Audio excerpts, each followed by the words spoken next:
12 de junio del 2019. ¿Qué tal? Muy buenos días. Bienvenidos a su programa Contacto Directo. Empecemos revisando quiénes son hoy nuestros invitados. Y nos acompañan Hernán Pérez Luz, jurista, columnista de Diario El Universo. El financiamiento de campañas electorales oculto al Consejo Nacional Electoral se evidencia en los casos Arroz Verde y Lucas Majano. ¿Son casos solamente judiciales con prisión para altos funcionarios del correísmo o se plantea una falla sistémica que revela una acción política sin ética? También estará Lenin Plaza, asambleísta de Alianza País por Esmeraldas, coordinador del bloque. La nueva mayoría de las mayorías móviles venía funcionando sincronizadamente desde que Alianza País se dividió en morenistas y correístas. Pero la oposición cuestiona ahora que para la censura a exministros hay convergencia entre morenistas y correístas. Lo analizamos. Y además nos acompañará Stalin Raza, constitucionalista. La crisis carcelaria originó 2 decretos de excepción en 11 días. La violencia que se había apaciguada se reactiva. Resulta una bomba de tiempo este hacinamiento. ¿Tiene el régimen una política de rehabilitación social? Lo vamos a analizar. Y sobre eso, 1 muerto y 2 policías heridos es el resultado de una balacera registrada en el pabellón de máxima seguridad de la cárcel regional Guayas, donde se había concentrado a los delincuentes más peligrosos. Los presos también tomaron como rehenes a varios uniformados. El informe de Merlin Ochoa.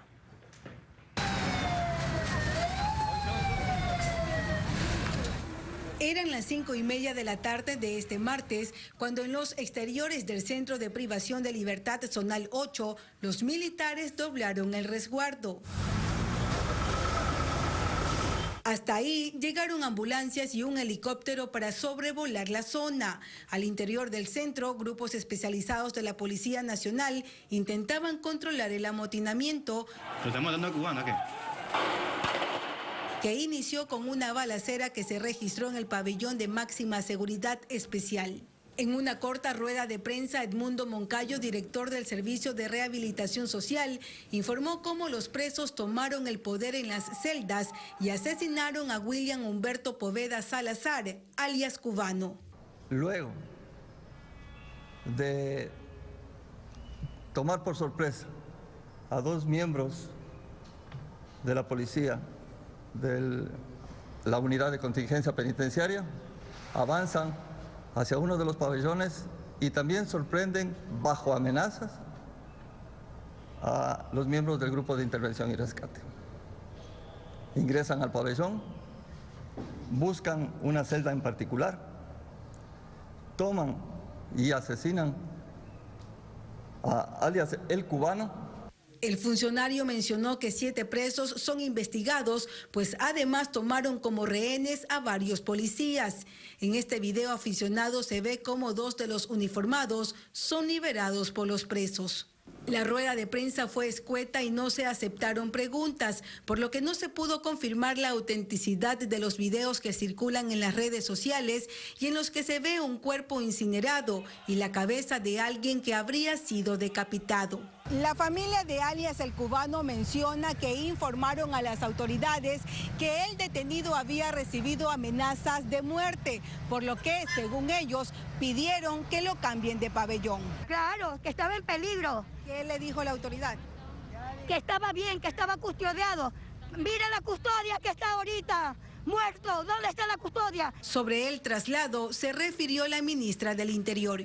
La persona privada de libertad a la que nos estamos refiriendo, en días anteriores recibió una medida de un juez en donde nos pedían separarlo del pabellón de máxima seguridad para mandarlo a mínima seguridad, a pesar de haber sido identificado por inteligencia penitenciaria como una de las personas que debía estar precisamente en transitoria especial. En los exteriores de la cárcel, los familiares del hombre asesinado pedían información oficial. La actualidad, los protagonistas, el análisis y la información en Contacto Directo.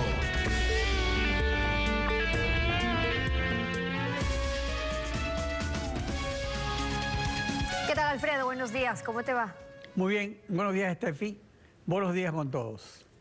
El caso judicial Arroz Verde, que ha dado lugar a un enjuiciamiento penal por conjunción con prisión a Alexis Mera, exsecretario jurídico del expresidente Correa, y otro por cohecho, tráfico de influencias y asociación ilícita, con prisión contra Pamela Martínez, ex asesora del expresidente Correa, no solo plantea un caso judicial de financiamiento de campañas electorales oculto para el CNE y de reformas legales y control político para la Asamblea Nacional, sino de ética política para la clase gobernante y el origen de su poder. Hernán Pérez, columnista del Universo, buen día, bienvenido a Contacto Directo. Buenos días, muchas gracias por la invitación, un saludo. Usted en su columna de El Universo ayer plantea que los hechos revelados por el caso Arroz Verde ya rebasaron los cauces judiciales para ubicarse en el campo de la ética y la política, un campo que hoy más bien parece un páramo. ¿Por qué llega a esa conclusión? Hoy por ti, mañana por mí en el páramo.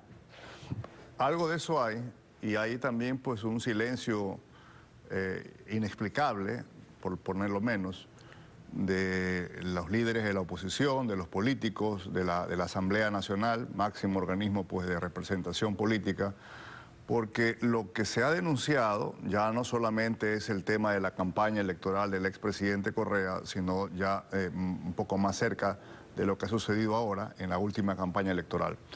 Y pone al descubierto algo que es realmente alarmante, es básicamente el rol del dinero en la política. Al final del día estamos hablando qué rol, qué peso tiene el dinero en la política y en la democracia. Esto no es nuevo, obviamente, no seamos ingenuos.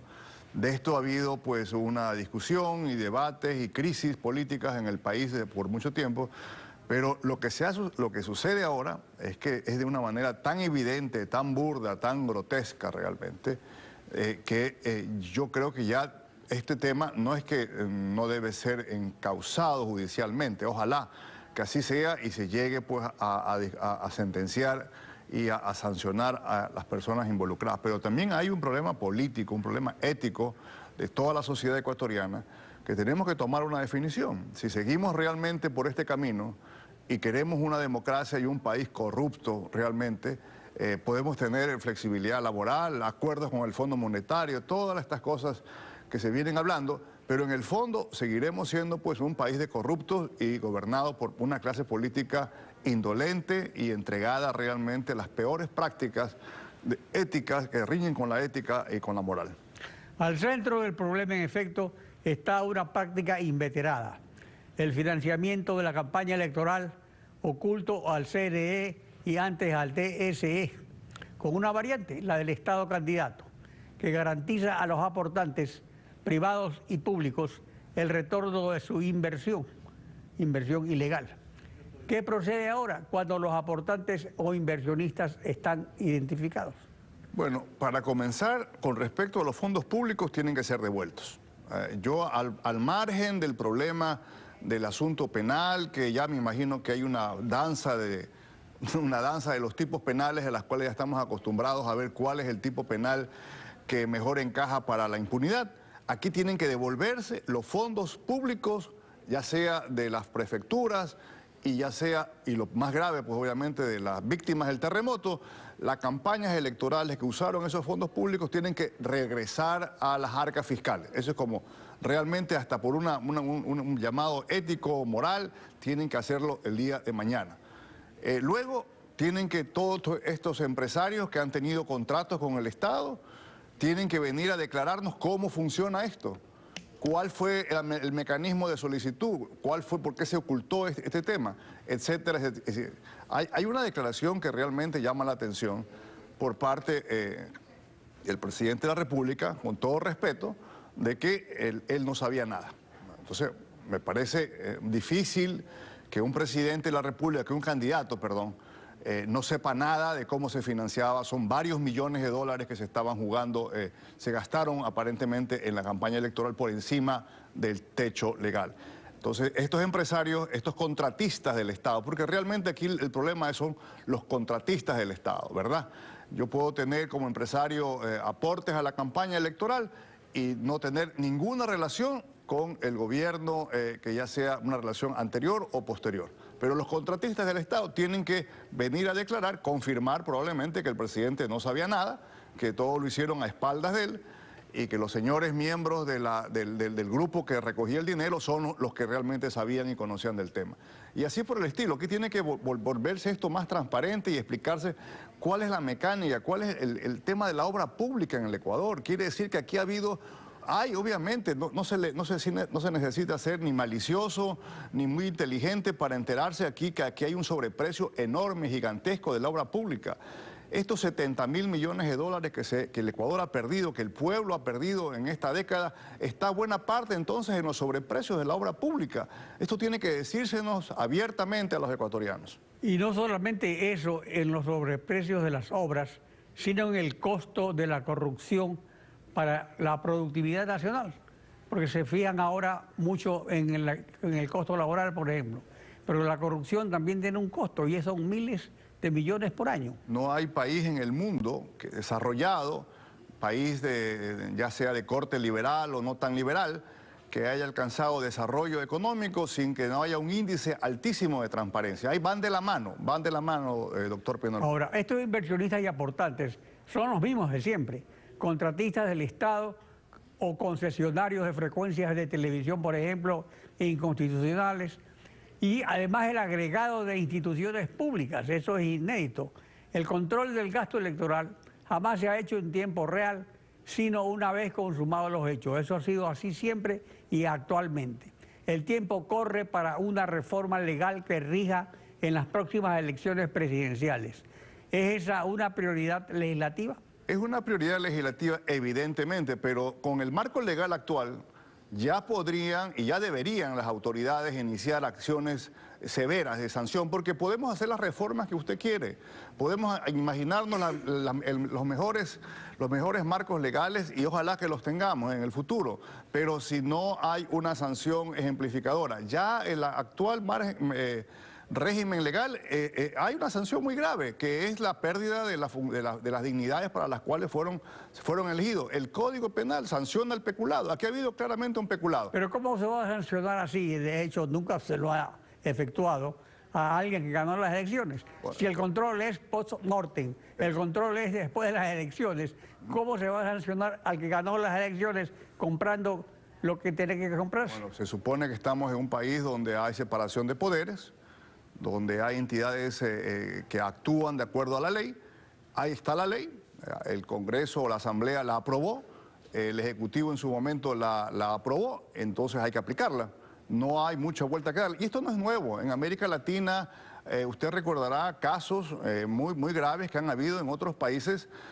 Hoy en día, la gran parte de la crisis política que se está sucediendo en América Latina, de gobiernos de izquierda, de derecha, populistas o no populistas, es básicamente por los aportes ilegales a las campañas. No es una coincidencia, es realmente una cosa muy grave.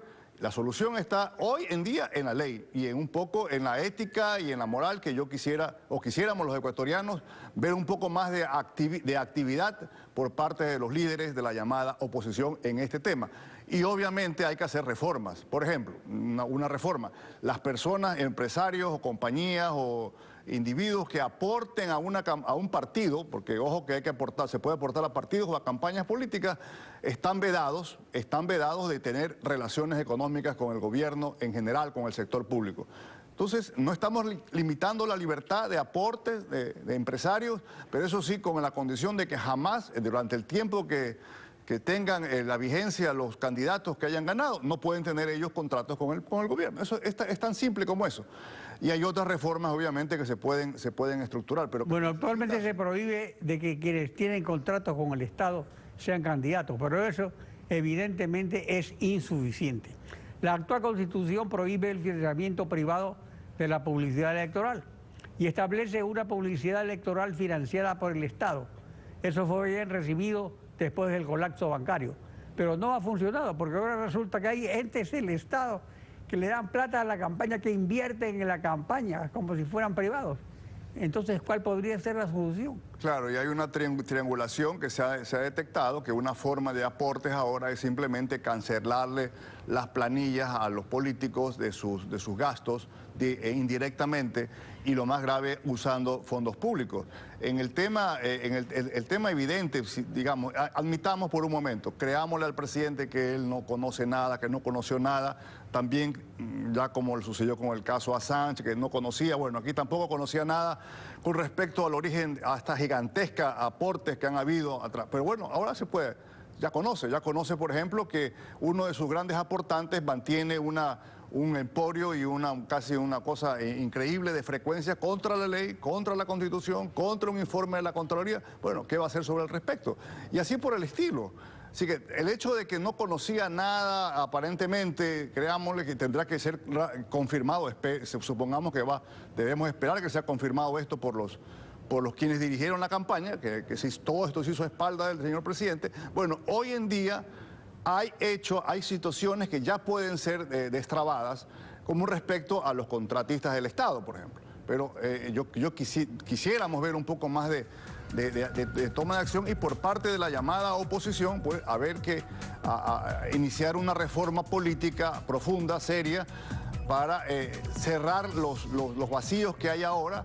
Pero, repito, con el marco legal que hay ahora, existe la posibilidad de sancionar y de aplicar todo el rigor de la ley a quienes han actuado pues a espaldas de la ética y de la ley. Hernán Pérez, gracias por acompañarnos en Contacto Directo. Estefi. Cuando regresemos estará Lenin Plaza, asambleísta de Alianza País, coordinador del bloque. El sistema de las mayorías móviles que venía funcionando como un reloj suizo, hoy parece ya descompuesto. Lo analizamos al volver. No se vaya. Lenin Plaza, asambleísta de Alianza País por Esmeraldas, coordinador del bloque de País. Bienvenido a Contacto Directo. Un saludo a usted, Stephanie, al país y especialmente a mi provincia de Esmeraldas. Saludos también y buenos días. ¿Qué está pasando en la Asamblea con estos acuerdos entre bancadas? ¿Las mayorías móviles están ya en crisis?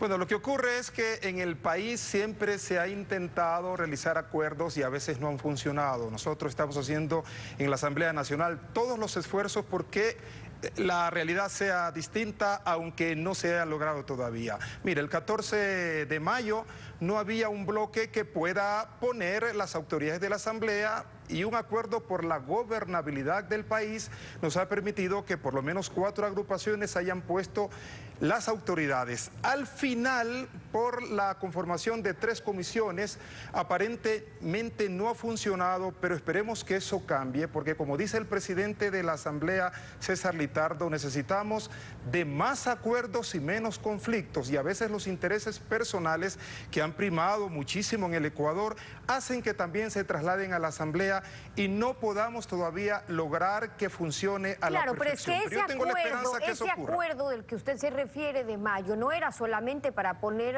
o designar a ciertas autoridades, también era un acuerdo por la gobernabilidad, como lo llamaron, pero por la fiscalización. Pero fíjese usted que no hubo los 91 votos requeridos para censurar a la ex canciller Espinosa, no lograron convencer a su bancada, tenía una posición Alianza País de apoyar el juicio y la censura, pero miembros de su movimiento no estaban de acuerdo y no votaron con el bloque. ¿Eso fue un acuerdo para el desacuerdo de Alianza País?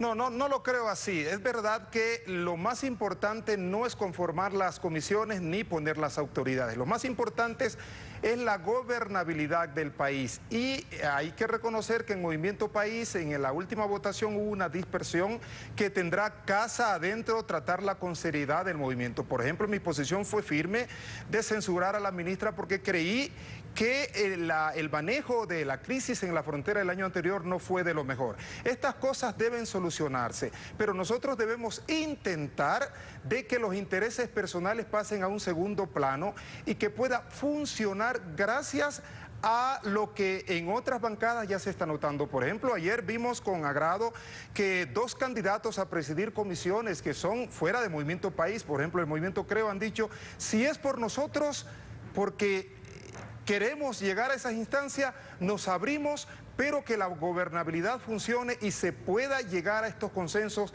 que tanto necesita el país y que nos está reclamando. Claro, lo que pasa es que si ponderan el tema de la gobernabilidad y creen que para que exista gobernabilidad y entonces no hay que denunciar ni lo que hace uno ni hace el otro, el resultado no es que todos nos quedamos callados por la gobernabilidad, sino que al contrario, se fiscaliza y se aclara los temas que se tengan que aclarar o investigar. Ustedes firmaron un acuerdo multipartidista, lo llaman por la gobernabilidad, pero la idea es que es, porque así también lo llaman, por la gobernabilidad y solución a los problemas nacionales. Eliseo Azuero del BADI, refiriéndose a eso, nos dijo lo siguiente, escuchemos. Lamentablemente, uno de los aliados de Alianza País y algunos de Alianza País, que parece que tienen libertad absoluta o en su defecto están ya concertados con antelación, fallaron al votar en contra de este juicio político, toda vez que se probó de manera fidedigna la forma dolosa como la señora María Fernanda Espinosa entregó la naturalización al señor Julián Assange. Entonces, nosotros también podemos decir que en temas álgidos que tiene que ver con la generación de iniciativas legislativas en donde no nos convenga, sencillamente vamos a votar de manera distinta. Esto habla de la falta de respeto y del cumplimiento de los acuerdos. Y ese es el punto, es decir, entonces en los temas álgidos nosotros tampoco votamos o en donde sí existe el acuerdo. ¿Hasta dónde puede llegar este acuerdo asambleísta? Bueno, yo espero que llegue hasta que finalicemos este periodo de la Asamblea. Hay que insistir en ello. Y, por ejemplo, reiteramos, necesitamos mucho desprendimiento de algunos asambleístas que pueden estar incluso en nuestra bancada. Por eso hay que seguir dialogando, hay que seguir escuchando a la gente, porque más allá, como hemos dicho, nos esperan leyes importantes. Por ejemplo, los esmeraldeños en la Comisión de GAT tenemos una ley en donde no se le dio agua potable a 400.000 habitantes y se nos facturaba. Esto tiene que resolverlo. Pero usted dice, hay que trabajar mejor internamente también dentro de Alianza País con los asambleístas. Pero hay algo cierto, es que ustedes están en libertad de votar por la postura que tengan que defender, independientemente de que el bloque tenga una definición. Cada asambleísta responde por sí mismo también. Pregunto en ese sentido por qué. Porque respetaron finalmente la voluntad de 4 legisladores. Incluso conocen que podrían estar quizás más acercados al correísmo que a ustedes y lo respetan. Bueno, el problema es que ha habido una dispersión en el bloque de Movimiento País y nosotros insistimos en que la palabra dada, los acuerdos son para cumplirlos, y si se llegó a esta decisión para permitir la gobernabilidad del país, hay que trabajar muchísimo. Yo tengo la esperanza de que en los próximos días, en las próximas reuniones, en los próximos bloques, se puedan aclarar y escuchar a los asambleístas por qué estas posiciones que no han permitido que funcione a cabalidad lo que nosotros esperamos. Ojalá esto ocurra y que podamos de alguna manera ser el bloque mayoritario el que pueda poner de alguna manera el orden en este aspecto, porque hasta ahora no lo hemos hecho. Necesitamos más acuerdos y menos conflictos, eso es una realidad. Y en los casos de corrupción que están siendo denunciados, donde la Asamblea tiene la obligación de ejercer su control político sobre la actuación de algunas autoridades, ¿qué ha planteado ya este bloque o qué ha planteado también dentro del bloque Alianza País, por ejemplo, sobre el financiamiento de las campañas o el mismo caso de INA Papers, que involucra al líder de su propio movimiento, para fiscalizar qué es lo que corresponde, investigar si se está cumpliendo o no la ley? En esto tenemos que ser implacables y tenemos que estar abiertos a que se realicen las investigaciones de manera profunda, permitir que la Fiscalía haga su parte, la Asamblea debe hacer su parte, porque nos estamos enterando de cosas terribles. Por ejemplo, que se haya utilizado dinero de la reconstrucción presuntamente para financiar en campañas electorales, dinero del pueblo. Eso es gravísimo. Debemos nosotros sentar las bases para una fiscalización que no esconda nada, pero aquí, Stephanie, también, que no solo nos quedemos en el arroz verde, que vayamos más allá de cómo se financian las campañas electorales. El señor Pérez Luz decía algo en la entrevista anterior que yo lo comparto. Pues, por ejemplo, en la última campaña era más caro el artista que se traía para los mitines que lo que se decía en los mismos. Es decir, ¿quiénes están financiando las campañas electorales en el Ecuador? Sobre esto debemos responder y cada uno debe hacer su parte, la Asamblea y la fiscalización. Si es que ya pueden evidenciar y el país conoce que es un problema sistémico, que no es de ahora, pero usted dice, bueno, hay que sentar las bases para la fiscalización, por ejemplo, en el caso que se está denunciando de que pueden haber usado los fondos que se tenían que ser destinados para los afectados del terremoto y que terminaron o que pudieron haber terminado en una campaña electoral. Entonces, sentar las bases ya existen, ustedes tienen la ley y fiscalizar pueden, lo que falta es que tomen acciones, pueden pedir comparecencias, pueden pedir investigación, pueden pedir juicios políticos a autoridades competentes. ¿O qué otros mecanismos cree usted que puedan hacer para que le den una respuesta al país sobre qué pasó con esos fondos?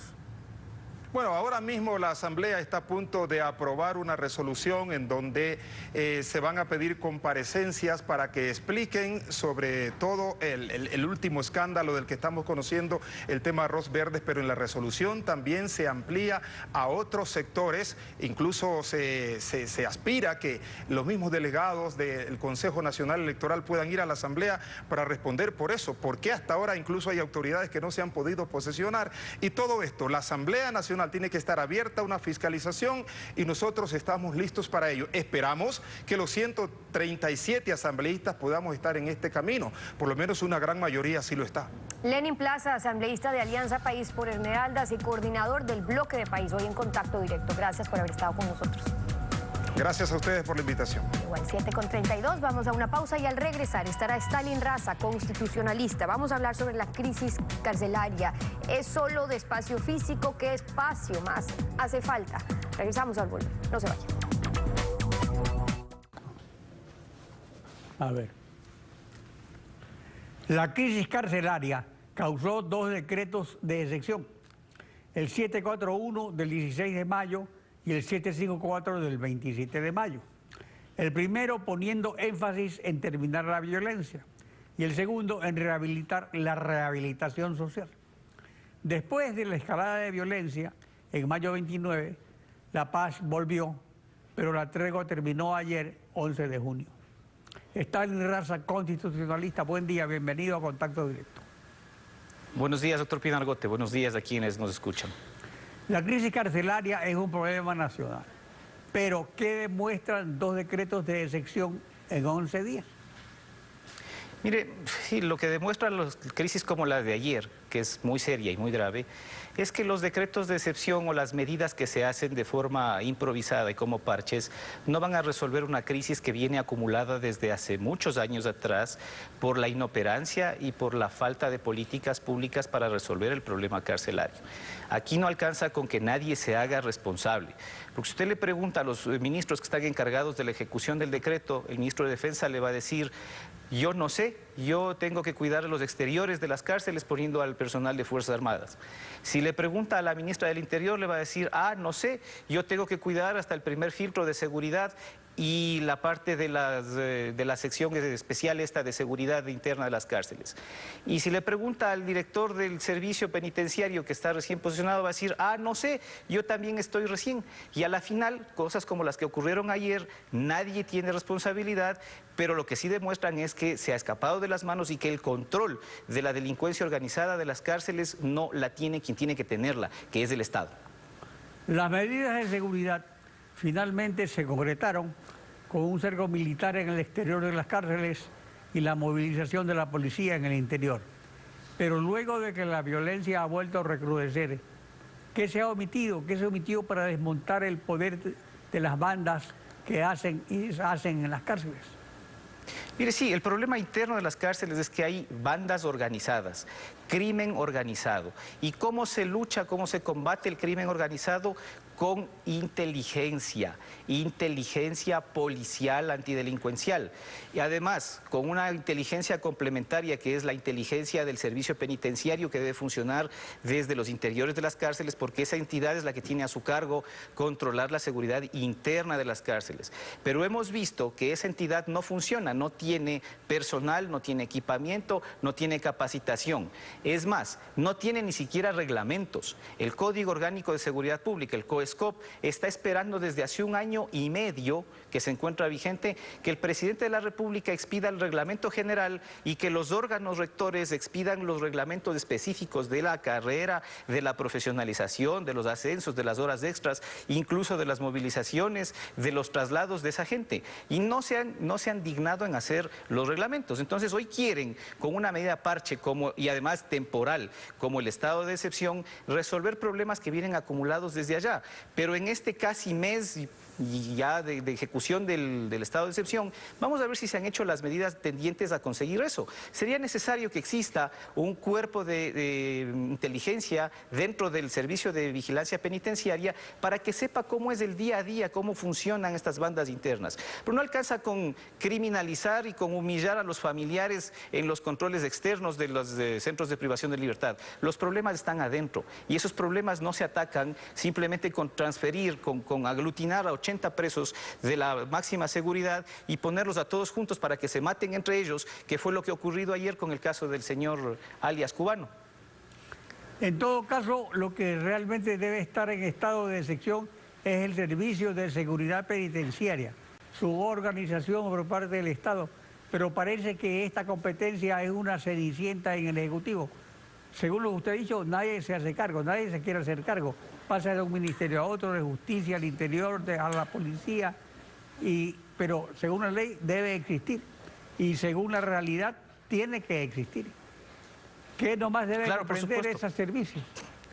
Mire, primero, la existencia de una estructura orgánica que esté establecida en los reglamentos pertinentes, que regule la carrera de los servidores penitenciarios, que es diferente, específica, especializada, no se compara con la Policía Nacional, no se compara con los bomberos, no se compara con el Cuerpo de Vigilancia Aduanera, que tampoco tienen reglamentos, ninguna de estas entidades.